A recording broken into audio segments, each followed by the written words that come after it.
Welcome to the TC Podcast, a show that's usually about something. This episode, in fact, it's going to be about Seinfeld, as well as the new Tammy Faye Bakker melodrama, The Eyes of Tammy Faye. I'm Josh Larson, editor over at thinkchristian.net, where we like to say there's no such thing as secular. The parable of the Good Samaritan is probably one of the most well-known stories in the Bible.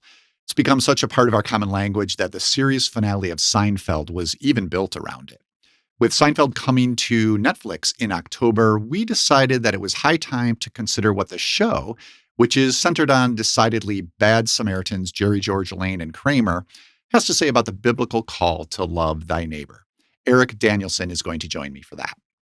Was Tammy Faye Bakker a bad Samaritan? Well, a new film, The Eyes of Tammy Faye, with Jessica Chastain in the title role, takes a more charitable look at the woman, the wife of the televangelist Jim Bakker, whose empire crumbled amidst multiple scandals in the 1980s. I'll have a conversation with Abby Olcese, who interviewed Jessica Chastain about the film. Now, in other movie news, the TC Movie Club is up and running.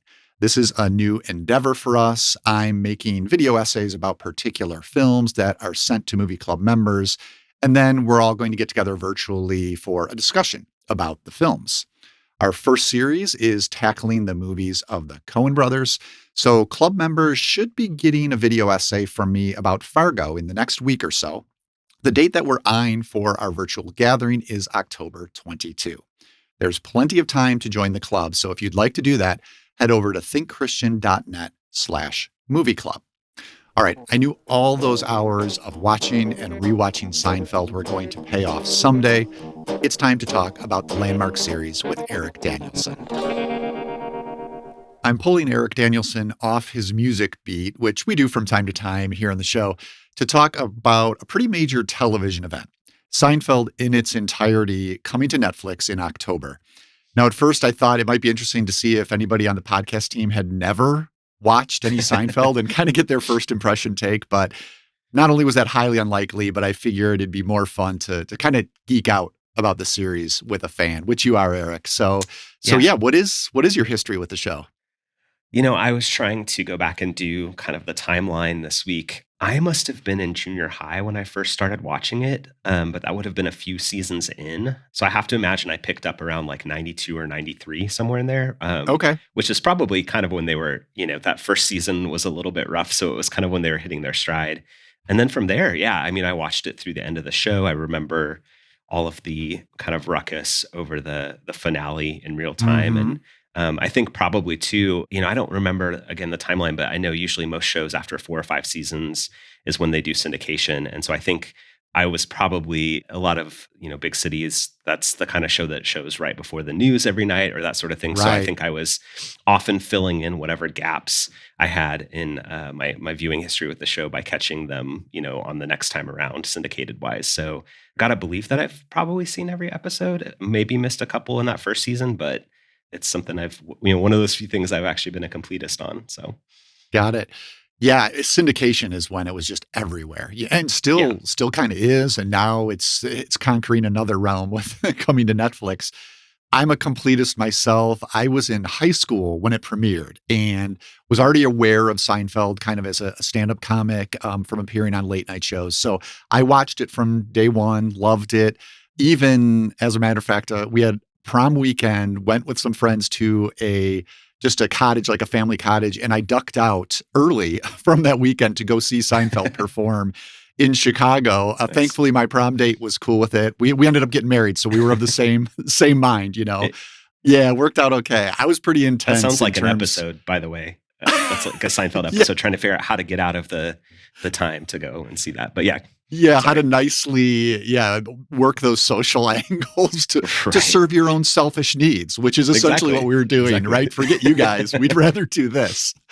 Yeah, that's exactly right. So I would probably say, Aarik, and this is after revisiting it, which we did in the early months of quarantine with our kids. I have the DVD set. We watched the whole thing. I would say it's probably my favorite sitcom of all time. And I wrote a TC post, which should be up about now, about Seinfeld, and kind of address this, how it's in some ways the worst sitcom of all time, in the sense that, you know, Jerry, George, Elaine, and Kramer, these narcissistic New Yorkers, played by Jerry Seinfeld, Jason Alexander, Julia Louis-Dreyfus, and Michael Richards, they're really reflective of humanity at our worst. They don't commit heinous crimes. We can think of worse humans, but I think they lay bare kind of all of our selfish instincts and the way we can be so self-involved. So I've long been conflicted about my relationship with the show. The fact that I love these characters so much and love the humor so much, I never really interrogated it until this news that it was coming to Netflix. And I was like, I got to sit down and write this out. How about you? Have you ever felt any sort of tension over your affection for Seinfeld?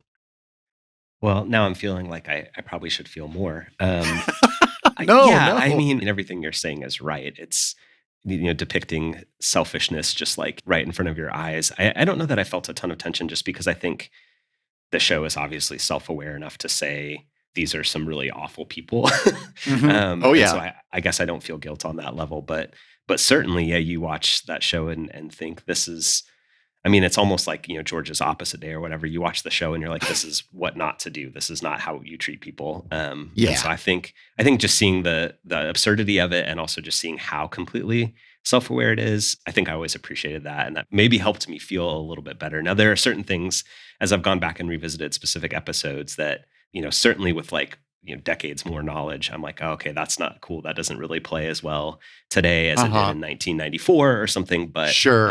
yeah, I feel like I have a pretty clean conscience about Seinfeld at Okay, this point. good, good. You're totally right, though, about it being self-aware and also, yeah, I like that idea of seeing the entire series as opposite day.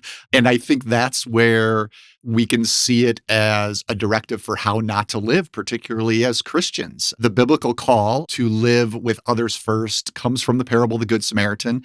You mentioned the series finale, which references the idea of Good Samaritan, that final two-part episode. This is where the four of them find themselves in a small town. They get arrested under a Good Samaritan law because they're laughing at this guy whose car is stolen rather than helping him. So when you think about Seinfeld in the context of this idea of the Good Samaritan, the parable of the Good Samaritan, how do you see the whole series standing alongside that? How do you see those two things sort of responding to each other? Yeah, I mean, I think it's a great lens through which to view it. I mean, I was trying to think about this week, and I think we all could probably say that for the most part, helping other people is never really convenient. It always asks something of us, right? And that's certainly, really magnified in the story of the Good Samaritan. But it seems like, throughout this series that, convenience, kind of serving the self, that's the greatest aim of all of these characters. And so that's definitely not going to happen when what you want the most is most at conflict with this thing. And, I think thinking about it too this time around, like the idea of, that we love our neighbor as ourselves, which is, such a great thread and one of the most important themes in scripture. I don't know if I think that these four characters love themselves very much. And so I think that Interesting. there's a disconnect there too, where they're not really happy with themselves. And so the idea that they would then go and find some good in self-giving, it seems like that would be really challenging for them because there's almost like a bankruptcy of self. It's like the thing that they keep trying to feed. The more they do that, the less, kind of self-confidence or self-love that they have. And so, yeah, I think it's just fascinating to watch again, kind of our worst impulses as people or as a society play out when, none of those four characters ever want to be inconvenienced in any way. They never want to be asked to do anything they don't want to do. And so, yeah, it's just kind of a constant like pushing against that idea. That's part of the self-awareness you're talking about too, I think, is that these characters are self-loathing to different degrees. I think George is outwardly Right. self-loathing, and the other Yeah. three kind of make fun of him for that.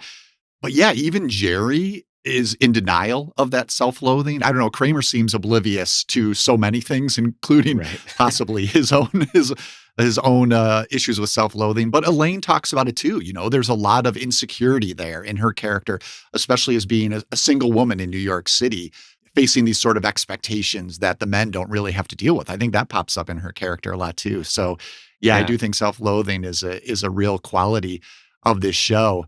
Yeah, when I think about it in terms of, the parable of the Good Samaritan and our call to love our neighbor, this is maybe where I feel more tension than you too, Aarik, is Sure. I've always found the show, I would say, darkly aspirational. And what I mean by that is the humor is relatable to me in ways I'd rather not admit. If I were left to my own devices, this is how I would treat others. My first instincts are to serve and not even like my important selfish needs, really my inconsequential needs, which is what we see them doing all the time, right? They're looking to prioritize things that really don't matter, but it's just because Right. it's what matters to them in this silly episode. And I got to say, that's sort of my instinct. So when I watch Seinfeld, I find it cathartic in that way, but I find it damning as well. And when I'm laughing, then I wonder if I'm also confessing in some way, if I can think of it as a confessional act to watch it. I mean, again, it goes back to the idea of these characters standing in such stark contrast to the Christian life. It's not only a Good Samaritan, the idea of dying to oneself is woven throughout the gospel, right? We've got this clear priority: God, others, ourselves last. And watching Seinfeld kind of convicts me of that, reminds me to reorient myself away from my natural inclinations into that more selfless direction, which doesn't come easily. Yeah, for sure. And I definitely think there's something to that idea of confession. I don't want to pretend that I'm above whatever fray is happening here on the show. But, one thing I thought about too that I think relates to all of this is, we see so much, and this is implicit in everything we've said so far, but about the way that they view other people. And I think a lot of the times that we're laughing along with what the four main characters are doing, or when they're making fun of somebody else, or when they're treating somebody poorly, it's because we kind of sit with them and see this other person as the fault. Like when you think of somebody like a Banya or somebody that they're just Mm, treating horribly, it's like, well, if he wasn't so ridiculous, then we wouldn't be acting like this. But mhm. we're justified in what we're doing because these other people are just terrible, and they just don't know. They're so clueless and all of that. And so I think that's maybe to me where maybe I might feel most convicted in the show, is just seeing how it's so easy to treat other people as a means to an end, either to fulfill ourselves or to say, well, I'm allowed to be like this because of you. It's your fault. It's not my fault Yeah. how I responded. I think that may be the one place where I feel like the show isn't always as self-aware as it could be, is that it's saying, well, if other people are ridiculous, you're kind of allowed to be ridiculous back, Yeah. because you kind of sit with those four characters as the audience proxy. And so maybe for me, yeah, maybe that's the place where I do get a little bit challenged, just to say, somebody else's bad behavior or foolish behavior is not like a means to open the door for my own. Yeah, and I think if you think back about a lot of the iconic moments, how much do they depend on putting funny labels on people? We've got the Sure. low talker, we've got the sidler. This is all, Man and there's hands. Yeah. some exactly right. Yeah. So a lot of this, is it can walk a kind of a dicey line, because some of it is just making more fun of like societal habits that we all partake in. And then it's kind of more self-aware. But sometimes, yeah, it is just kind of labeling someone for an aspect of their personality or a physical feature or something. And then we are laughing at those people. So yeah, those are moments to kind of maybe take a step back as well. Sure. Before we take that step back, though, let's talk about people in maybe a negative way. I want to ask you a question, Aarik. This is something we did as a family when we were revisiting the show. We couldn't decide who was the worst human out of these four main characters. Jerry, George, Elaine, Kramer, they all have their crimes that the show categorizes. But if you kind of had to nail down which one you think, because I think it's a trickier question than at first it might seem. Is there someone who jumps out at you where you're like, wow, they're just a pale beyond even the other three? So I've been thinking about this since you kind of brought it up to me. And the only way I can think to approach this question is through process of elimination. So this Okay. is this is maybe going to be, if I can say this, maybe like a cleaner, more acceptable version of the contest here as I kind of go through each character. It's a family show, Aarik. So Yeah, try that's to do that, right. please. If you don't know what we're talking about, you can decide whether you want to do that.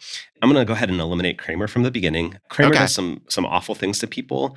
I do think whether this is justifiable or not, I think there's an obliviousness there. And I also think that a lot of times the crazy situations that he gets himself into, they're misguided, but he is trying to help somebody or connect somebody. You think of all the unseen friends throughout his time on the show that he names the Bob That's true. Sacamanos of the world, that Yeah. he's trying to act on behalf of, and it always ends terribly. But I think he does have some instinct toward helping other people.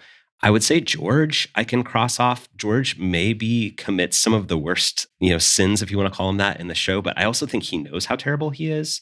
And to me, there's something that's slightly redeeming about that he knows he's not a great person. Would look like pushing, would look like knocking down, was a safety precaution.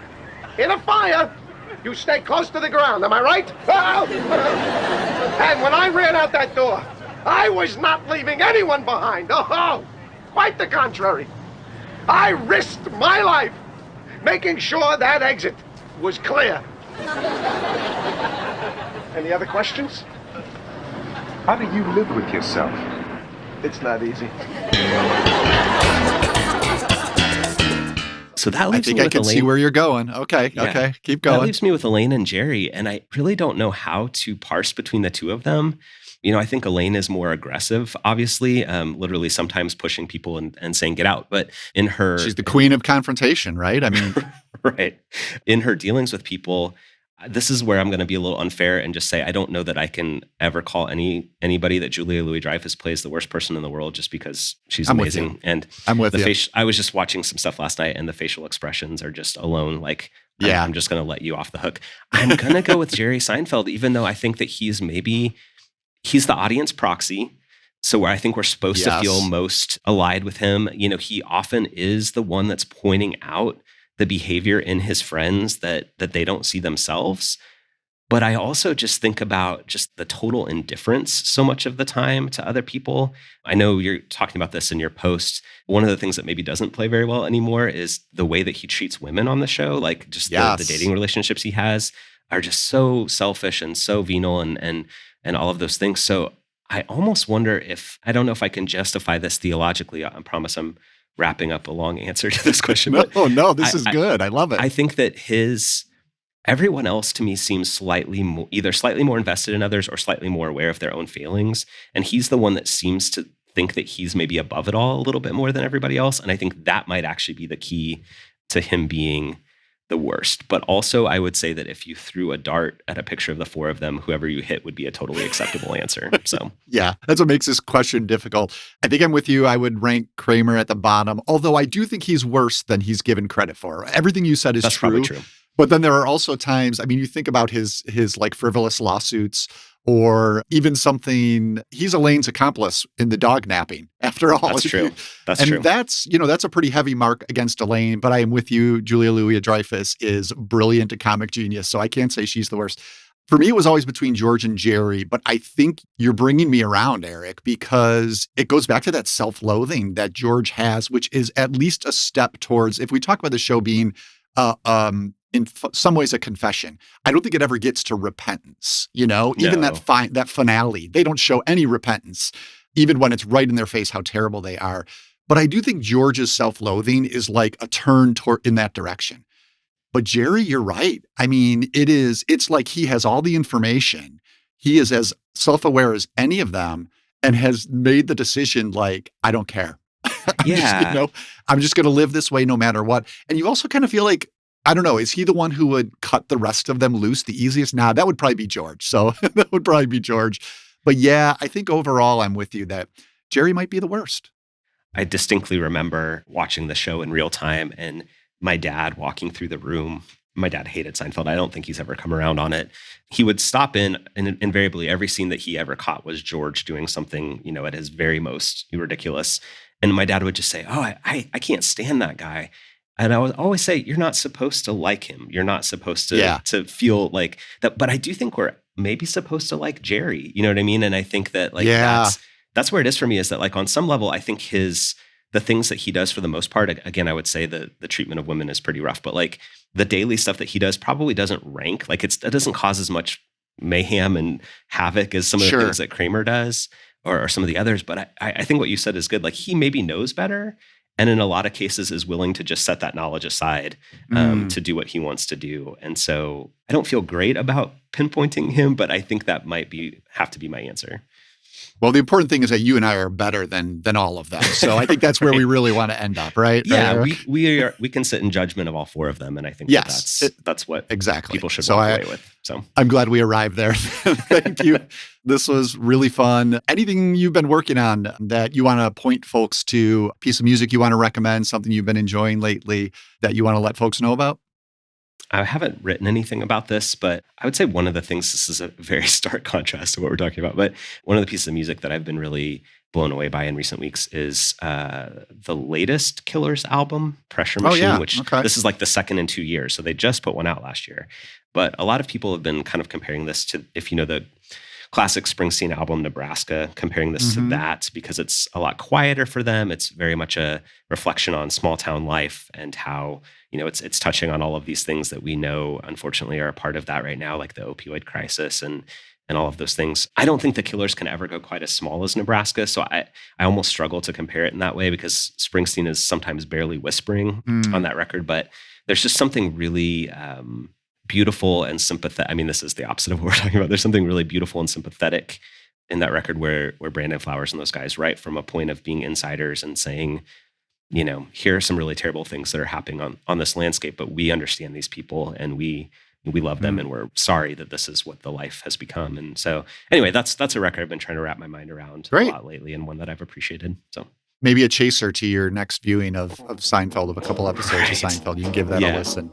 For sure. All right. Well, thanks for the tip. Always appreciate your perspective, Aarik. Take care, okay? All right. Thanks, Josh. Hey there, your friendly neighborhood thematic DJ and musical curator, John J. Thompson here. And if you had been listening to this on any format other than YouTube, you would have just heard a little bit of Bonnie Raitt's I Can't Help You Now, a great little tune that I have always loved. I think it fits this episode's theme of bad Samaritans pretty perfectly, even though I'm on Bonnie's side. And that's just one of the 25 songs I've pulled together around this salty subject of scurrilous Samaritans. It's complicated business living as a neighbor, especially to difficult, messy people. Fortunately, songwriters have been wrestling with the intricacies for a long time. Kendrick Lamar, Violent Femmes, Carole King, The Hives, and many more ponder what it means to be a good neighbor or a bad friend. We also include a tune from Dionne Warwick that I promise you goes through my mind every time I walk past a needy person without helping them in a meaningful way.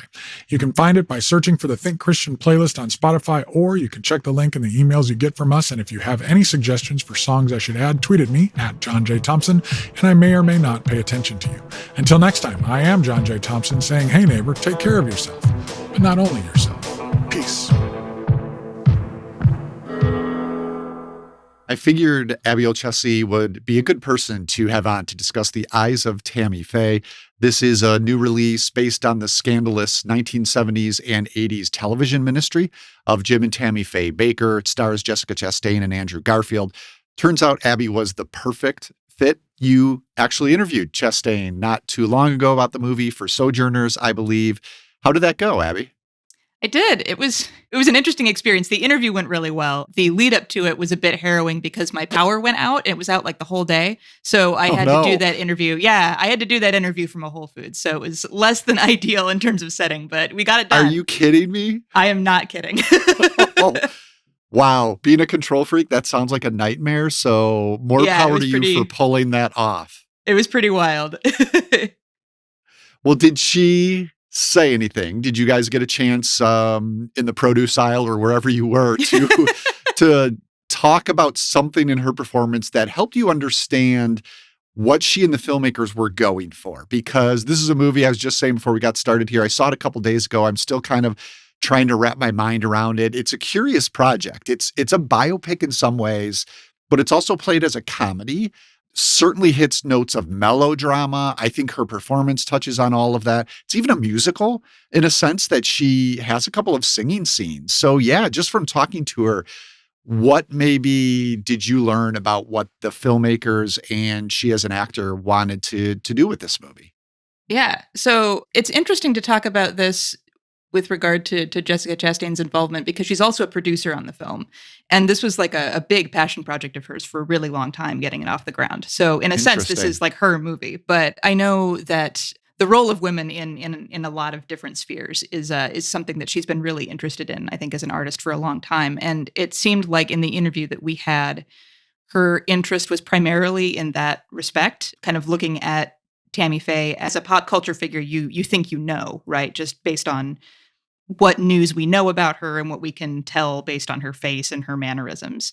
And her experience watching the original documentary, The Eyes of Tammy Faye, which I think came out in 2000, was that she's a much more layered character than that and a much stronger character than that.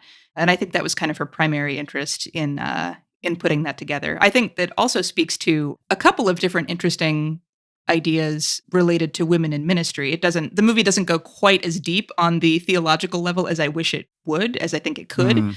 Like if you had somebody with like a real solid and strong faith background making this, and I say solid and strong in the sense of just like that's their motivation, I think you would have a very different movie than this one is, but I think as it is, it's still pretty interesting. Yeah, I think that's accurate. And that's maybe one of the things I was struggling with is it does seem to skate over some areas that could be really rich for further exploration. And definitely it's in the ministry angle, I think, but it certainly gives us this fuller portrait of Tammy Faye Bakker, someone I as a kid remember really only knowing from, I think it was Jan Hooks impersonating her on Saturday Night Live. Mm-hmm. So that gives you some idea of what her cultural status was at the time. And I think has been in a lot of people's memories, and Chastain is doing something very different here. It's still a really big performance, though, that I would say leans into imagery of her wearing this makeup as she got older and did further television shows, and being a performer herself, being a singer herself. So it strikes this interesting balance of giving us a fuller picture of her humanity, yet also sticking true to that public image. The way I'm thinking about it right now is it almost seems like you have to imagine the little I know just from this movie and some other reading about her.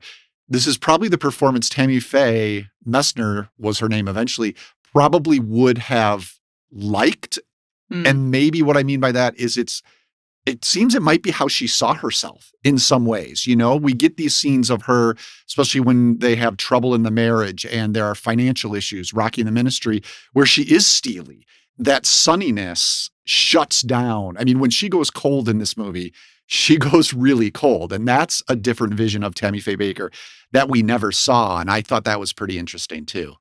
Yeah. I think that's a motivating force behind that performance, and I think behind the film too. And I think they have like Michael Showalter directing this movie is, I think, about as perfect a match as you can get, honestly, for the material. When I first saw that this was coming out, my feelings about it were pretty trepidatious until I saw he was making it, and I thought, oh, this is going to be interesting, just because he has such a balance as a performer and a filmmaker himself between like all of the absurdist stuff that he's done with The State early on in his career, and then Stella later on, and then the films that he's made, which have been much more empathetic. I'm thinking of like The Big Sick and The Baxter as well, which I think he also starred in, which are just a lot sweeter films than you might expect from somebody who had done the work that he'd done up to that point.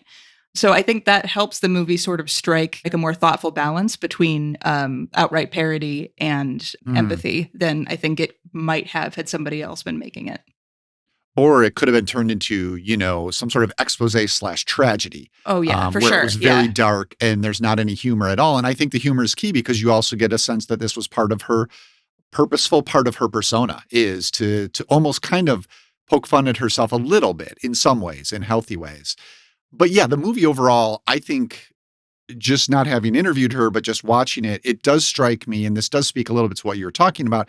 She wants us to see Tammy Faye as a fuller figure and maybe even more a redeemable figure and put forward these positive qualities that might have gotten lost. And you could almost describe her in some ways as a Good Samaritan. The movie presents her a little bit as a Good Samaritan in this sense that, maybe she got caught up in her husband's scandals and couldn't ever fully pursue this natural instinct she always had to care for others. Maybe the signature scene on this end is where they recreate this interview she did on the PTL Club. That was the show that she and Jim Bakker had started. This interview in the mid-'80s with Stephen Peters, a gay Christian minister with AIDS whose partner had died. And this would have been in the midst of the AIDS crisis. And Tammy Faye invites him to share his story with her viewers, basically. And this is one way, where, and there are other instances in the movie where we see her do something like this, but she saw hurting and went out of her comfort zone to respond. So do you think this, in that sense, this Good Samaritan tag can fit a little bit for this figure who maybe wasn't always thought of that way? Yeah, I think it can. And I think the movie wants you to see her that way for sure. I think in the interview that I had with Jessica Chastain, the term unconditional love and giving came up a lot. And I think that's kind of how she sees Tammy Faye as a figure, as somebody who really did truly believe that God loved everybody and wanted to be able to share that message with as many people as possible, and was kind of kept from doing so fully her whole life. I think it even starts, the movie shows it starting even earlier than that, like as a kid, when she's not allowed to come to church because her mom is playing the organ and doesn't want her to be disruptive in church. And then the moment she shows up, she starts speaking in tongues and everybody sees her as like this strong spiritual figure who actually has abilities. And I feel like that kind of becomes a metaphor that stretches throughout the course of the movie, is that this is somebody who can make a difference in people's lives, but was continually kept from being able to do so. Yeah, I think it can definitely be read that way. It also struck me, and maybe this is because of something her mother says to her later, I think she calls that a performance. And so it raises this question of, was that an authentic spiritual experience she was having as a kid? Or was she a smart kid who realized this is how I'm going to be allowed in church and accepted and even praised in church? And then did that get mixed up in her sense of faith along the way as she grew older? Because you do get a sense, as presented in the movie at least, that her and her husband's ministry is one of positivity. It is about God's love. Even though they both come from backgrounds where there's a lot of hell and damnation talk, they kind of go the other way a little bit in wanting to love people and bring God's love to people. And so that doesn't always fit with this larger evangelical culture they find themselves in as they grow their audience, that is more built on what is wrong with people than what is good about God's love. And so they're kind of stuck in the middle. And Jim Bakker, again, in the movie, seems to not have much problem kind of shifting that other direction because that's where the money is. Tammy Faye in the movie seems to still want to hold on to that emphasis on God's love because that's just, something she firmly seems to believe. But at the same time, she's got no qualms about using the money that's being brought in by the ministry to support her lavish lifestyle. And it really is essentially stealing from these people who are giving to the ministry is what she's doing. There's a really key scene where her mother, as an adult now, she's an adult, her mother's quite older, and her mother's still suspicious of her motivations here, but she wins her over with that fur coat. They try on those coats together. And at first her mother, resists the fur coat, but then she puts it on and says something about how warm it is. I thought that was a really well-handled scene that is sort of like the seduction of even her mother. So we do have some bad Samaritan stuff going on here. We know she's not dumb enough to not realize what's going on with the ministry and all the money coming in. So do you think the movie almost extends her too much sympathy that way? Is it trying to exonerate her in a way that maybe isn't as full of a picture of what was going on here? I think that's a good question, and I think you're maybe not wrong. If the movie fails in any respect, I think it's that it doesn't interrogate the movement that the Bakkers were part of enough. Vincent D'Onofrio shows up playing Jerry Falwell, which, by the way, is an excellent bit of casting. As soon as he showed up, I was very, very happy to see that. However, it doesn't really investigate his role that much other than just being kind of a mean bully, whereas a lot of us who have more direct exposure to the evangelical movement, folks who might consider themselves ex-evangelicals, anybody who's read the book Jesus and John Wayne, we all have a much more complicated view of that figure. Sure. And we know that there's a lot more kind of going beyond just that surface level, which I feel like the movie never quite gets into. I feel like that's kind of the difference where if you had somebody from that background making this movie, it would be very different. But it might go a little bit lighter on Tammy Faye than perhaps is accurate. But I think in terms of trying to make the point that they're trying to make, being able to stand up for yourself as well as stand up for other people while you are also a figure of potential ridicule because you stand out so much, I think are kind of the themes that it's trying to get at. And in that respect, I think it does pretty well, even if it is a little flawed. As you were mentioning before, too, this could be a whole story about the pastor's wife, that role, that sort of traditional role and the limitations and expectations and burdens of something like that. And this is just, for her heightened by the fact that it's all taking place on television. And she's this character that Jim Bakker needs. And certainly, the movie doesn't really get into this either, but the extent and the sordidness of his failings, it kind of gestures toward them to separate the two of them but really doesn't even dig into how awful some of that stuff was, which is something we should point out just to kind of distinguish the two people, the two real life people, at least. So yeah, a lot this could have tackled. It's a long movie. It's over 2 hours, but still maybe doesn't get to all of the things that it could. Anything else you wanted to touch on about the film overall beyond her performance? I think we've covered most of it. I think Andrew Garfield does a pretty good job as Jim Bakker, which is surprising because in the initial, like when I saw the trailer at first, I just thought, really? This guy? For real? Yeah, I agree. But I think he pulls off the performance pretty well. And I think he and Chastain play off well together. They do. And I mean, as we've mentioned before, I feel like the film could be a little bit more interrogative of some of the things that he did instead of kind of skirting around the edge of what was going on. Maybe the idea is that we know enough already, but I mean, I think for a certain generation of viewers, they don't. I barely do. Right. So I feel like more information might have been helpful there, but yeah, I still think it does generally a pretty good job.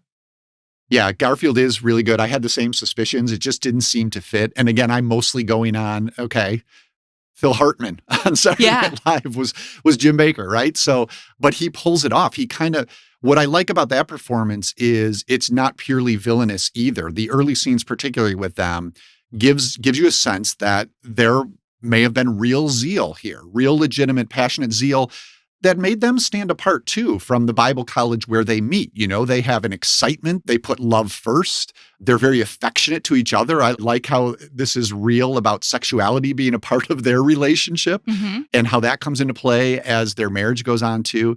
So yeah, I thought the two of them were quite good together. Well, thank you, Abby. We will link to your interview so folks can read that full conversation you had with Jessica Chastain. That's at Sojourners, but we will link to that. Now, before you go, I know you have been virtually attending the Toronto International Film Festival. Can you give us a highlight or recommendation from these early couple of days, things you've been seeing? Anything the rest of us should keep our eye out for in the months ahead? For sure. The highlight for me has definitely been Celine Sciamma's new film, Petite Maman. It's not a very long movie. I think it probably is about 72 minutes in total, but it's really just this very sweet and lovely poem of a movie in which a little girl who has recently lost her grandmother and is cleaning out her mom's childhood home, helping her mom clean out her childhood home, kind of through some sort of magical realism, encounters her own mother as a child and her grandmother as a younger woman. And so there's all of this lovely interaction between mothers and daughters and grandmothers and grandchildren, and kind of the idea of small, common, sacred spaces and the importance of relationship and full knowledge of another person in a maternal and child relationship that I think is very lovingly handled in this movie and was, I thought, very moving. Cannot wait for that one. Portrait of a Lady on Fire, her last film, I think 2 years ago now, but one of my absolute favorites of that year. So yeah, I'm really looking forward to seeing this as well. All right. Thanks for that tip, Abby. Keep up the good work. Thanks. I didn't watch any of Jim and Tammy Faye Bakker's PTL Club when it aired. I think it shut down in 1989. That was the year I picked up Seinfeld. Now, I may not have felt this way about it at the time, but in retrospect, I think Seinfeld might have been the more spiritually valuable experience. Jerry George, Elaine Kramer, they're sort of my patron saints of confession, fictional reminders of the dead-end narcissistic life I'm called away from and the flourishing life of community that I'm called into. Thanks to Aarik Danielson for going down memory lane with me and talking Seinfeld. You can follow him on Twitter at Aarik Danielson. Thanks also to Abby Olcese for discussing the Eyes of Tammy Faye. If you want to catch up with her Toronto International Film Festival coverage, follow her on Twitter at Abby Olcese. You can also connect with us on Twitter and Facebook at Think Christian. And if you have any thoughts on the show, email us at tcpodcast@thinkchristian.net. For our YouTube viewers, you missed out on a couple of tracks selected by John J. Thompson to accompany this episode. You can catch up with those songs by searching for the Think Christian playlist on Spotify. The Think Christian podcast is a listener-supported production of Reframe Ministries, a family of programs designed to help you see your whole life reframed by God's gospel story. Visit reframeministries.org for more info. Our audio engineer and post-production supervisor is John Reeder, and Reframe's co-director overseeing content strategy is Robin Bassler. Thank you so much for listening. We'll be back in a couple of weeks to consider how another corner of our pop culture fandom connects with our faith.